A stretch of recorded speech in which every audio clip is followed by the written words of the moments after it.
ರಂಗೋಲಿ ಭಾರತೀಯ ಸಂಸ್ಕೃತಿಯ ಭಾಗ. ಮನೆ ಮುಂದೆ ಹಾಕುವ ರಂಗೋಲಿ ಬಗ್ಗೆ ನಿಮಗೆಷ್ಟು ಗೊತ್ತು?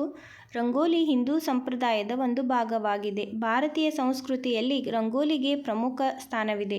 ರಂಗೋಲಿಯು ಭಾರತದಲ್ಲಿ ತನ್ನ ಸಾಂಸ್ಕೃತಿಕ ಮತ್ತು ಐತಿಹಾಸಿಕ ಪ್ರಾಮುಖ್ಯತೆಗಾಗಿ ಪ್ರಮುಖವಾಗಿ ಹೆಸರುವಾಸಿಯಾದ ಒಂದು ಕಲಾ ಪ್ರಕಾರವಾಗಿದೆ. ರಂಗೋಲಿಯ ಇತಿಹಾಸ, ರಂಗೋಲಿಯ ಪ್ರಾಮುಖ್ಯತೆ ಮತ್ತು ಅದರ ಆಧಾರವು ಭಾರತದ ವೈದಿಕ ಮತ್ತು ಪ್ರಾಚೀನ ಕಾಲದಲ್ಲಿ ಅದರ ಬೇರುಗಳನ್ನು ಹೊಂದಿದೆ.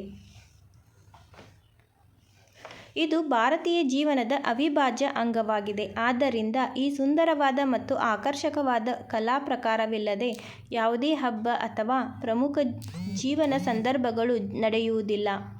ಗ್ರಾಮೀಣ ಪ್ರದೇಶಗಳಲ್ಲಿ ಇಂದಿಗೂ ರಂಗೋಲಿ ಹಾಕದಿರುವ ಮನೆಗಳು ಬಹಳ ಕಡಿಮೆ. ಅನೇಕ ಮಹಿಳೆಯರು ಬೆಳಿಗ್ಗೆ ಬೇಗನೆ ಎದ್ದು ಮನೆಯ ಕಸ ಗುಡಿಸಿ, ಹೊಸಿಲು ತೊಳೆದು, ಅರಿಶಿನ ಕುಂಕುಮವಿಟ್ಟು, ಅಂಗಳದಲ್ಲಿ ಅಂದದ ಚಂದದ ರಂಗೋಲಿಯನ್ನಿಟ್ಟು ನಂತರವೇ ತಮ್ಮ ದೈನಂದಿನ ಕೆಲಸವನ್ನು ಪ್ರಾರಂಭಿಸುತ್ತಾರೆ. ಈಗ ಹೆಚ್ಚುತ್ತಿರುವ ನಗರೀಕರಣದಿಂದ ರಂಗೋಲಿ ಹಾಕುವುದು ಕಡಿಮೆಯಾಗಿದೆ.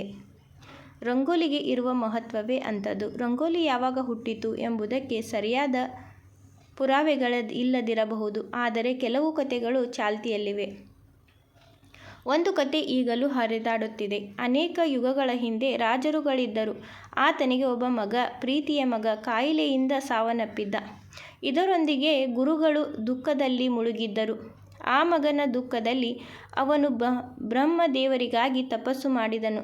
ಅವನ ತಪಸ್ಸಿಗೆ ಮೆಚ್ಚಿದ ಬ್ರಹ್ಮನು ಪ್ರತ್ಯಕ್ಷನಾಗಿ ಅವನಿಗೆ ಯಾವ ವರವನ್ನು ಬೇಕು ಎಂದು ಕೇಳಿದನು.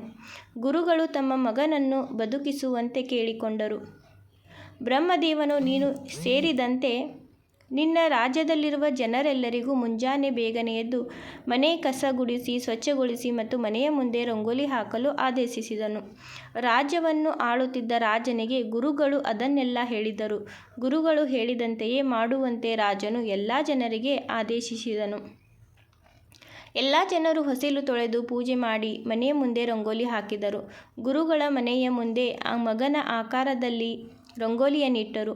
ಬ್ರಹ್ಮನು ರಂಗೋಲಿಯನ್ನು ನೋಡಿ ಸಂತೋಷಪಟ್ಟನು ಮತ್ತು ಗುರುವಿನ ಮಗನನ್ನು ಜೀವಂತವಾಗಿ ಹಿಂತಿರುಗಿಸಿದನು. ಅಂದಿನಿಂದ ಜನರು ಏನನ್ನಾದರೂ ಒಳ್ಳೆಯದಾಗುತ್ತೆ ಎಂದು ಭಾವಿಸಿ ಹೊಸಿಲು ತೊಳೆದು ಅರಿಶಿನ ಕುಂಕುಮವಿಟ್ಟು ಮನೆಯ ಮುಂದೆ ರಂಗೋಲಿ ಹಾಕುತ್ತಾರೆಂಬ ಪ್ರತೀತಿ ಇದೆ. ಇತಿಹಾಸ ಪ್ರಕಾರ ಈ ರಂಗೋಲಿ ಸಂಸ್ಕೃತಿಯು ಮಧ್ಯಯುಗದಲ್ಲಿ ಪ್ರಾರಂಭವಾಯಿತು. ರಂಗೋಲಿಯನ್ನು ಮೊದಲ ಬಾರಿಗೆ ಮಧ್ಯಕಾಲೀನ ಕವಿಯೊಬ್ಬರು ಉಲ್ಲೇಖಿಸಿದ್ದಾರೆ. ಇದರ ಆಧಾರದ ಮೇಲೆ ಆ ಯುಗದಲ್ಲಿ ರಂಗೋಲಿ ಇತ್ತು ಎಂದು ಹೇಳಬಹುದು. ರಂಗೋಲಿ ಹಾಕುವುದು ಭೂಮಿ ತಾಯಿಯನ್ನು ಪೂಜಿಸುವ ಒಂದು ಮಾರ್ಗವೆಂದು ನಂಬಲಾಗಿದೆ. ಅಂದಿನ ಕಾಲದಲ್ಲಿ ಅಕ್ಕಿ ಹಿಟ್ಟನ್ನು ರಂಗೋಲಿ ಹಾಕಲು ಬಳಸುತ್ತಿದ್ದರು. ಈ ಅಕ್ಕಿ ಹಿಟ್ಟು ಅನೇಕ ಸೂಕ್ಷ್ಮಾಣುಜೀವಿಗಳಿಗೆ ಆಹಾರವಾಗುತ್ತದೆ. ಅನೇಕ ಜೀವಿಗಳಿಗೆ ಆಹಾರ ನೀಡುವ ಅಂತಿಮ ಗುರಿಯಾಗಿದೆ ಎಂದು ಹೇಳಲಾಗಿದೆ. ಈ ಅಕ್ಕಿ ಹಿಟ್ಟನ್ನು ತಿಂದು ಅನೇಕ ಕೀಟಗಳು ಮತ್ತು ಪಕ್ಷಿಗಳು ಬದುಕುತ್ತಿದ್ದವು ಎಂದು ವಿವರಿಸಲಾಗಿದೆ. ಇಂದು ಸಾವಿರಾರು ಜನರಿಗೆ ಅನ್ನ ನೀಡುವುದಕ್ಕೆ ಸಮ ಎನ್ನುತ್ತಾರೆ. ರಂಗೋಲಿಯಂತಹ ಚಿತ್ರಗಳು ಶಿಲಾಯುಗದಲ್ಲಿ ಇದ್ದವು ಎಂದು ವಾದಿಸುವವರೂ ಇದ್ದಾರೆ. ಇದಲ್ಲದೆ ಸಂಗೀತ, ಅಡುಗೆ, ನೃತ್ಯದಂತಹ 64 ಕಲೆಗಳಲ್ಲಿ ರಂಗೋಲಿ ಕೂಡ ಒಂದು ಭಾಗವಾಗಿದೆ. ರಂಗೋಲಿ ಹಾಕುವುದರಿಂದ ಮಾನಸಿಕ ನೆಮ್ಮದಿ ಸಿಗುತ್ತದೆ ಎನ್ನುತ್ತಾರೆ ಮನೋವೈದ್ಯರು. ಆದಿವಾಸಿಗಳ ಬುಡಕಟ್ಟು ಸಂಸ್ಕೃತಿಯಲ್ಲಿ ಮನೆ ಹೊಸಿಲು ಮತ್ತು ಗೋಡೆಗಳ ಮೇಲೆ ರಂಗೋಲಿ ಹಾಕುವುದು ವಾಡಿಕೆ.